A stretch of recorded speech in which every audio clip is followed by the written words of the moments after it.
Hello Popcorn Junkies, and welcome to this review of another Netflix feature film. It feels that Netflix are gunning for the awards, or suddenly there's none and then suddenly there's 7 sort of prestige films. We've also got Knives Out is coming out. I think, what's the name of the Catherine Bigelow film has also come out as part of this kind of clutch, Frankenstein, which we've reviewed already on the channel. So this is Ballad of a Small Player. This is a film that comes with a lot of promise. I watched the trailer. It's a beautifully crafted trailer, incredibly energised. This is a film that stars Colin Farrell. It also stars Tilda Swinton in there too, though, in quite a curious role.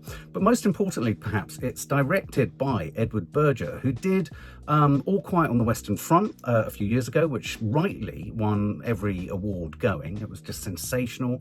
It was epic. It was beautiful. His control and his use of camera, composition, colour, music, tension, build, astonishing. He then, of course, made Conclave, the film about, the kind of voting in of the new Pope, starring Ralph Fiennes. I did a review of it. It didn't speak to me in the way that I know it did for a great many people. A lot of people really loved it. It was a kind of ecclesiastical Catholic kind of whodunit type thing. And that sort of thing doesn't really get me going. I don't get too excited about that. But all of that said, I thought Ralph Fiennes was sensational. I thought it looks beautiful.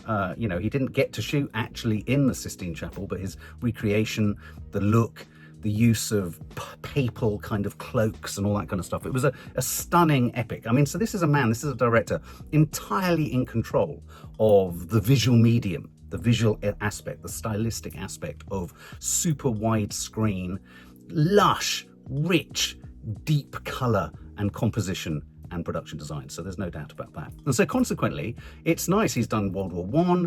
He then did the Vatican. So he's done real history. He's done religiosity. And in this film, basically, this is a film about the story or the fall from grace or the continued descent into hell of a gambler, a man who is a hopeless addict, gambler. He's in a Faustian pact, he's trapped in debt, and it's his demise in the Vegas-style landscape of Macau. I've only ever heard about Macau. I've been to Las Vegas, but as I understand it, Macau sits near to or is alongside Hong Kong, but it's in China. It's neon-lit, casino-laden, extraordinary wealth, that wonderful but slightly unsettling sense, like with Vegas, of all this colour, all this garish, all this production. But to quote Jean Baudrillard, nothing more than a simulacra. There's nothing behind it. It's a facade. It's a fraudulent fool's gold of promise and dreams and aspiration. And in fact, it's a front for people to lose their lives, lose their money, and lose their souls. And that's really what this film promises to be, or promised to be, with Colin Farrell at the helm. And I'm a huge Colin Farrell fan. He was excellent as the Penguin, albeit prostheticised right up to the hilt. He was brilliant in The Banshees of Inisherin. He always whacks in interesting, committed, odd, curious performances. And what I love about him as a person is he seems to keep his feet firmly on the ground in the real world.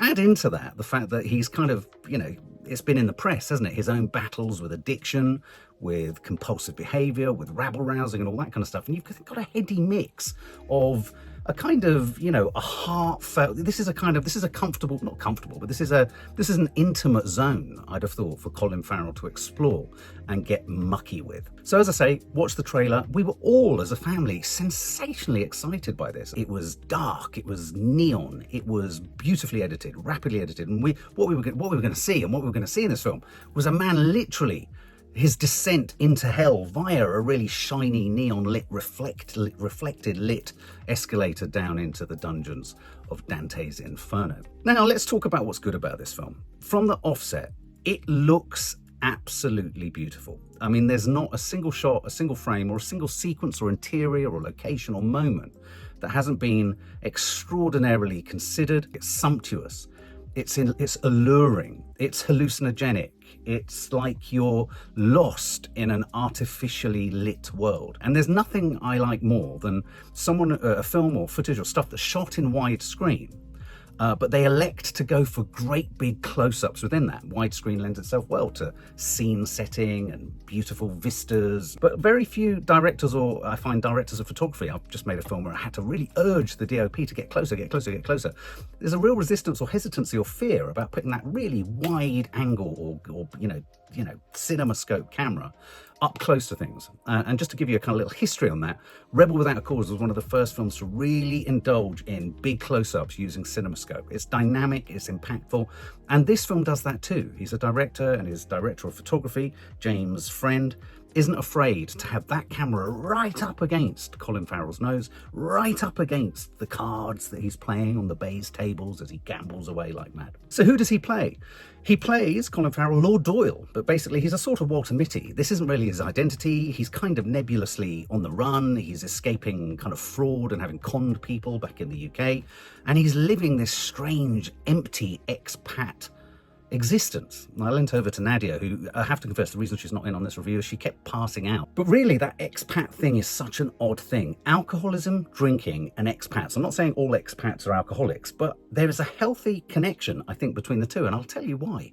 There's a thing in recovery, or in sobriety, or in alcoholism, active alcoholism and addiction, called doing the geographicals. And doing the geographicals is where you believe in your addicted head that the reason you drink is because actually you need to be somewhere else. But of course the problem is you go to all these wonderful, whacked out, wild, beautiful, stunning places. And the big problem is what you realise with the geographicals is, and we often say it in the 12-step fellowship, we say, oh yeah, I had a bad case of the geographicals. I had it. I was lucky because I had it through work and then I had it through leisure. So I found myself in all these kind of far-flung corners of the globe, the North Pole, hanging out of helicopters over Chile, in India, all over the place. But the geographicals, what you find is, you can't escape yourself. The one thing that's in the same fucking beautiful, astonishing place is you. Colin Farrell does a really good job, I think, in this film of the dis-ease, the discomfort, the self-hatred, the escaping selfness of addiction and chasing the high. I mean, he has a literal mission in this film in that he owes loads of debts. He's staying in a hotel. The hotel, it's funny, there was a moment where his hotel room is just full of champagne and debris and clothes and garbage, and it's morning after from hell. But there were moments in it where I leant over to Nads and said, fucking hell, that looks like your side of the bed. And Nads was like, I know, they're trying to show this as kind of like the signs of a man who's lost everything and is losing his mind. But she said, that just looks like my bedroom or my walk-in wardrobe. So Colin Farrell does a really good job. What I would say is Colin Farrell is extraordinarily strong throughout this. It looks beautiful. So you begin to ask the question, well, what the fuck has gone wrong here? Because something massive has gone wrong. Somehow, despite the visuals, despite Colin Farrell, this film is really, really unanchored and untethered to any really strong plot, which in and of itself is really strange because it's based on a book. It's a strange film which promises so many thematics and so many sort of layers of demise and, the torrid journey of exploring the soul, his Faustian pact with trying to gamble and make money but getting into deeper and deeper debt, his inability to stop gambling, to stop consuming, the fact that he's a kind of, they call him a gala, is it a gilo or something? He's like a ghost. They call them ghosts. He's like a human ghost. And the idea of ghosts and the idea of being haunted and the idea of searching for connection and the idea of chasing something and not having anything. There were moments in this where I thought Colin Farrell really delivered the idea of actually, he wants everyone to think he's wealthy and he's got the money, but he's actually got nothing. And that stress, the stress of that was great. But the weird thing about this film was it had all these rich themes, all these thematics that were sort of ricocheting all over the place that are endemic and embedded within an addict, gambler, losing the plot and descending into hell.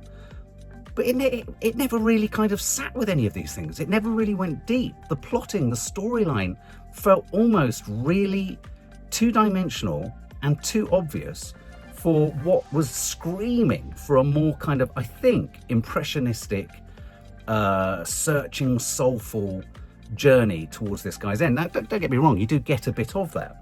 But this is an odd film. A little bit like the neon signs and the Macau kind of Las Vegas style kind of landscape or dream or promise or what's the word? It's not a mirage. This film is a little bit like the very thing it's trying to kind of make a film about. It looks glitzy, it has promise, but it doesn't really deliver. And in fact, I would argue that this film is really, in terms of whether it's a good film or not, a little bit like Colin Farrell. It talks the talk, it walks the walk, it's trying to con us into thinking it's about something much more meaningful and deep. And actually, it spectacularly manages to miss the depths, the true depths, of what it means to be an addict, to be sliding into deception. So for example, there's one moment where in a dream sequence or a hallucinatory sequence, you see it in the trailer, it looks like he's thrown himself off the top of a building. there was a strong, there was a strong argument for perhaps thinking, is this whole film his last sort of, life flashing before him? Was this the build-up to a death? Was this the afterlife? There's a moment, for example, where he strikes up a kind of romance, a very, very unbelievable romance. Not really a conventional romance, not a sexual romance, but a spiritual kind of connection with a woman who's like a croupier, but she's like she works in one of the casinos and she takes a liking to him, he follows her home. And that was just utterly unbelievable. But she dies, or she passes away at some point. And then you've got this idea that's suggested that when he's playing cards and when he's at the gambling tables trying to make his money back, he's got a ghost behind him. So there's this one instance, really nice instance, which again, I thought thematically this was really rich. He has a moment where he's on his up. He wins loads of money. He makes lots of money. And you're like, oh, fucking hell. And I do like always in films about gambling and casinos, is regardless of how bad the addiction of gambling is and how we shouldn't do it, really, one always gets caught into win, or, oh, God, I hope he loses, or no, he's going to lose. It's built into gambling is a really obvious drama, isn't there? A really obvious kind of crisis point, pinch point, and it's all going to go wrong. But anyway, a point in the film, again, I won't ruin it, when he's kind of got a load of money, the casino in question where he's made the money calls him in and says, you're barred. You're not going to be able to play in any casino in Macau. And he's like, what the fuck? And you're like, what the fuck? And the reason that the casino owner gave him, which I thought was a really neat idea, was, we feel that you have a ghost behind you, helping you. And I was like, oh my God, that's such a great idea. And then it just went. The idea of that just went. I mean, I suppose you were supposed to think maybe it was the woman, she was looking out for him. Was she a guardian angel? Is a guardian angel actually a guardian demon in this kind of place? We had moments, cliched moments, for example, where he's got all this money and he starts to burn it. And you sort of think, why are you doing that? It was like it had rich, complicated themes, and it dealt with them in a beautiful looking way. It dealt with them in a really obvious, trite, predictable and unimaginative fashion. And let me give you a small example of how that kind of almost is manifested entirely in one aspect of the film. Tilda Swinton. She plays a character called Betty, I think, or Cynthia. She plays a weird character from his past, or you think she's from his past. She's meant to be frumpy, but she isn't really properly frumpy. She's a bit northern, but she's not really northern. She's meant to be comedic, but she's not comedic. She's chasing him. She's wanting to kind of blow his cover and basically say to him, you owe all this money to these people that you've kind of conned back in the UK. He has a knowledge of her, and it's at the point that she comes in that Colin Farrell breaks the facade, if you like, his own facade of being this lord, and he talks in his proper Irish accent. I always find Colin Farrell is much more comfortable when he's in his Irishness. And I like that. So again, I like the idea that, you've got the facade of Macau, you've got him conducting a facade of wealth, and he's even got a facade of person and identity. There's a great long protracted scene where he finds himself in a floating home, a wooden floating home, which for me was a bit kind of cliched and a bit weird. He kind of got there with her, they were both together, and then he's eating breakfast, and then it's like he's gone, it's like Nadia said, is this his kind of rehab moment in a floating shed? It's like a garden shed on floats, floating around. I have to say on that though, there's a really neat device where he's on this floating thing. Is it a raft? Is it the raft of the Medusa? Is it the raft to hell? I mean, I wanted to throw all sorts of deep, meaningful, metaphorical sort of ideas at many scenes, but some of them, the scenes were a bit kind of unfinished or unthought through. It was like, it promised real sort of deep thematic explorations, and it gave us really trite, obvious answers. But anyway, at some point, she or someone says to him, you're like this ghost, you're like this demon that's just hungry for everything. So there was even a moment in the middle of this film where you had him rapaciously, it's in the trailer, eating food to the point of being sick, and he captures a reflection of himself brilliantly in the ice bucket in the debris of his room, and you see his mouth just spread open like this, like a monster. And I was like, whoa, it was a great moment, but it was just parked in there. And then you had the suggestion of ghosts. Could we have had a bit more of that too? On the one hand, Colin Farrell was great. He was giving it everything. But in another way, the film let him down. He was giving us a haunted performance. But it was weird. The film didn't manage to kind of haunt him. I've just recently seen The Shining in 35mm, and that does such a great job of using the location, the space, the air, the wide shots to really ram home that sense of madness, a descent into madness. And weirdly, Colin Farrell kept pulling himself out of that madness, or the story kept pulling himself out of that madness, so that he started to make tangible, kind of vaguely sensible or kind of rational decisions. I think I wanted to see him lose his shit even more. Some nice touches. Alex Jennings is really good. He's a great actor. I do love him. He kind of is another expat who comes in at a vital point and fleeces him for money. And what I liked about Alex Jennings, another expat, Alex Jennings is an expat, gambler, broken soul, but he comes from wealth. And so he has all that class and all that weight and all that leverage and all that safety, even behind his own poverty, if you like, spiritual poverty. Whereas Colin Farrell has nothing. And I thought, again, they could have explored that a little bit more, that Colin Farrell had actually come from a much different walk of life into this, and it was an interloper into this kind of world of make-believe wealth and deceit. It was quite stressful at times. It's soulless in that way that, you know, when I've been to Dubai, and I haven't been to Hong Kong, but you see these places, I've been to Vegas, and there is an emptiness to it. And you see people literally just feeding kind of coins and consuming in the hope of what? Getting something. And even if they win the money, they end up losing the money anyway. But the Tilda Swinton character didn't work at all. It was badly pitched. It was badly drawn. Didn't know whether she was meant to be comedic or whether she was meant to be something symbolic or metaphoric.